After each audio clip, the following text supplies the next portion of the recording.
Joseph Andrews. The novel begins with the affable, intrusive narrator outlining the nature of our hero. Joseph Andrews is the brother of Richardson's Pamela and is of the same rustic parentage and patchy ancestry. At the age of 10, he found himself tending animals as an apprentice to Sir Thomas Booby. In proving his worth as a horseman, he caught the eye of Sir Thomas's wife, Lady Booby, who now employs him, aged 17, as her footman. After Sir Thomas's death, Joseph finds his lady's affections are redoubled as she offers herself to him in her chamber while on a trip to London. In a scene analogous to many of Pamela's refusals of Mr. B in Richardson's novel, Lady Booby finds Joseph's Christian commitment to premarital chastity unwavering. After suffering the lady's fury, Joseph sends a letter to his sister much like Pamela's anguished missives in her own novel. The lady makes one last attempt at seduction before dismissing him from both his job and his lodgings. As Joseph sets out from London by moonlight, the narrator introduces the novel's heroine, Fanny Goodwill, Joseph's true love. A poor, illiterate girl of extraordinary beauty, 11, now living with a farmer close to Lady Booby's parish, she and Joseph had grown ever closer since their childhood, before their local parson and mentor Abraham Adams recommended that they postpone marriage until they have the means to live comfortably. On his way to see Fanny, Joseph is mugged and laid up in a nearby inn where, by coincidence, he is reunited with Parson Adams, who is on his way to London to sell 3 volumes of his sermons. The thief is found and brought to the inn, only to escape later that night, and Joseph is reunited with his possessions. Adams and Joseph catch up with each other, and the parson, in spite of his own poverty, offers his last nine's 3/2 deed to Joseph's disposal. Joseph and Adams's stay in the inn is capped by one of many burlesque, slapstick digressions in the novel. Betty, the inn's 21-year-old chambermaid, had taken a liking to Joseph, but is doomed to disappointment by Joseph's constancy to Fanny. The landlord, Mr. Torwoose, who had always admired Betty, saw this disappointment as an opportunity to take advantage. Locked in an embrace, they are discovered by the choleric Mrs. Torwoose, who chases the maid through the house until Adams restrains her.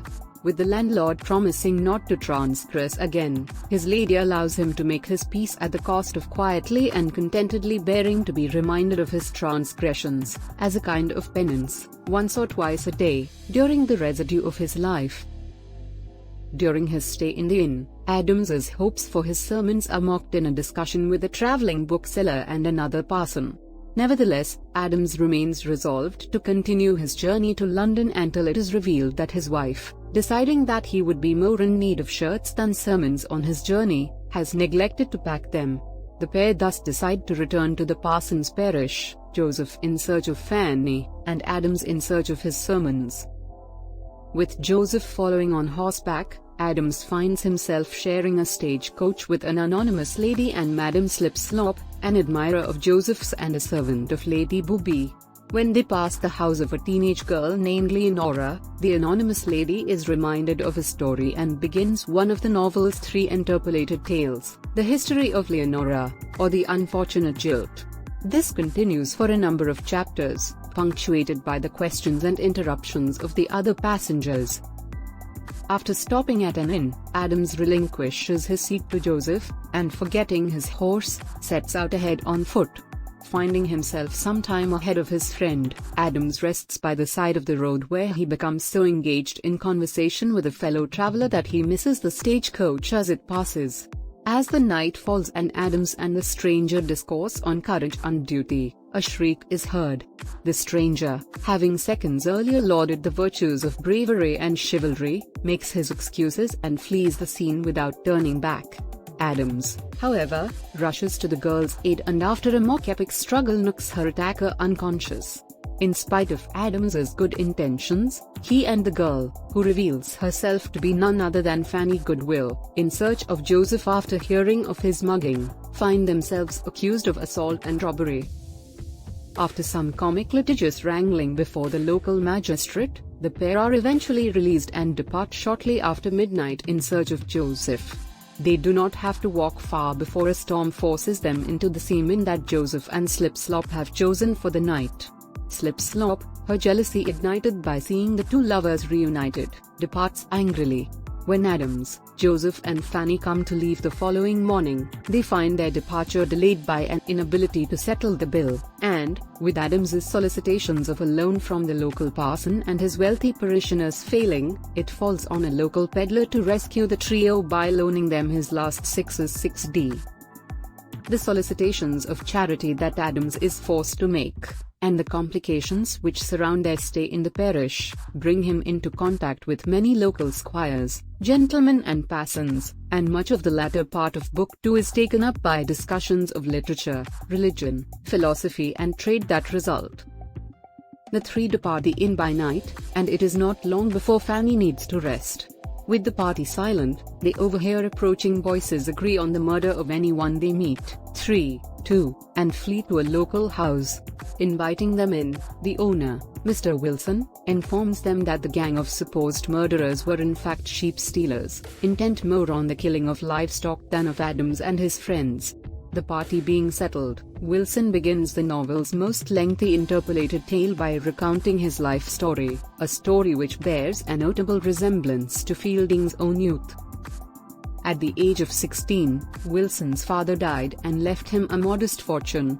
Finding himself the master of his destiny, he left school and travelled to London, where he soon acquainted himself with the dress, manners and reputation for womanizing necessary to consider himself a beau.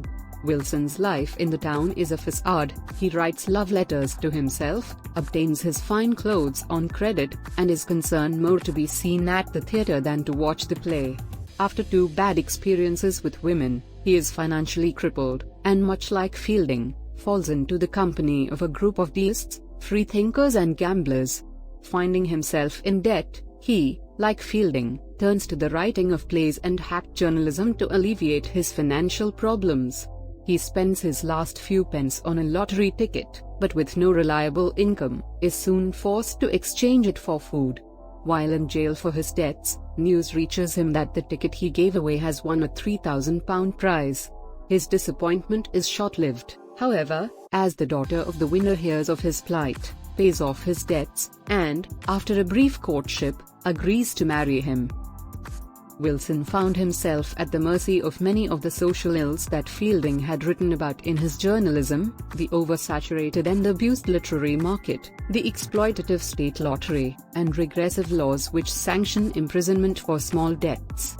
Having seen the corrupting influence of wealth in the town, he retires with his new wife to the rural solitude in which Adams, Fanny and Joseph find them.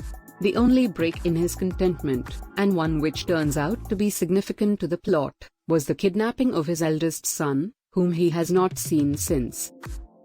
Wilson promises to visit Adams when he passes through his parish, and after another mock epics battle on the road, this time with a party of hunting dogs, the trio proceed to the house of a local squire, where Fielding illustrates another contemporary social ill by having Adams subjected to a humiliating roasting. Enraged, the three depart to the nearest inn to find that, while at the squire's house, they had been robbed of their last half-guinea.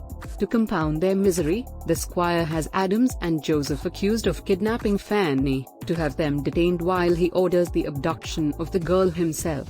She is rescued in transit, however, by Lady Booby's steward, Peter Pounce, and all 4 of them complete the remainder of the journey to Booby Hall together.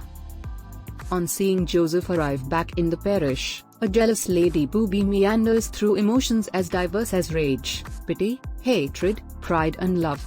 The next morning Joseph and Fanny's banns are published and the lady turns her anger onto Parson Adams, who is accommodating Fanny at his house. Finding herself powerless either to stop the marriage or to expel them from the parish, she enlists the help of lawyer Scout, who brings a spurious charge of larceny against Joseph and Fanny to prevent, or at least postpone the wedding.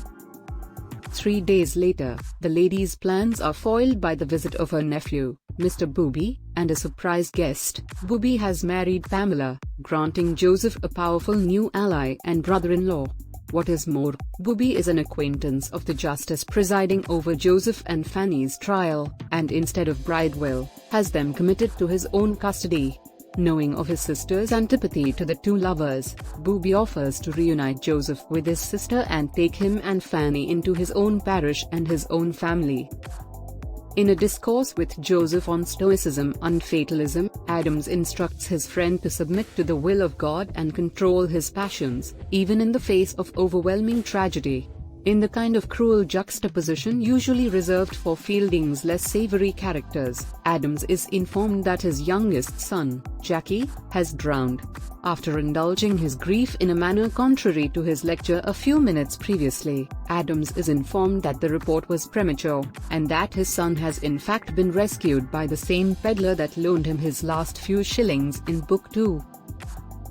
Lady Booby, in a last-ditch attempt to sabotage the marriage, brings a young beau named Dapper to Adams's house to seduce Fanny.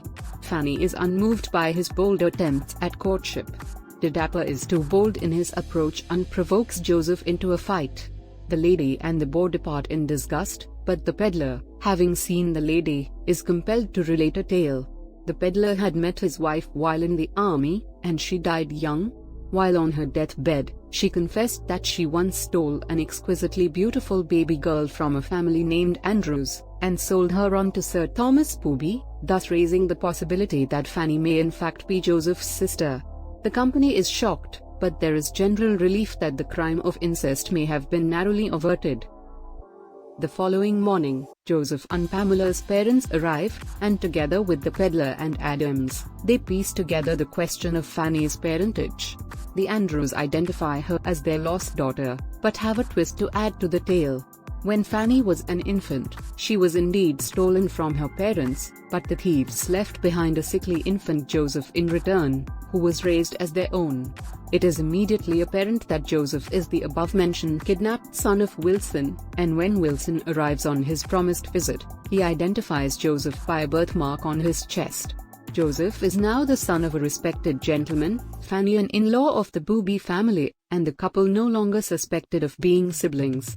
2 days later they are married by Adams in a humble ceremony, and the narrator, after bringing the story to a close, and in a disparaging allusion to Richardson, reassures readers that there will be no sequel.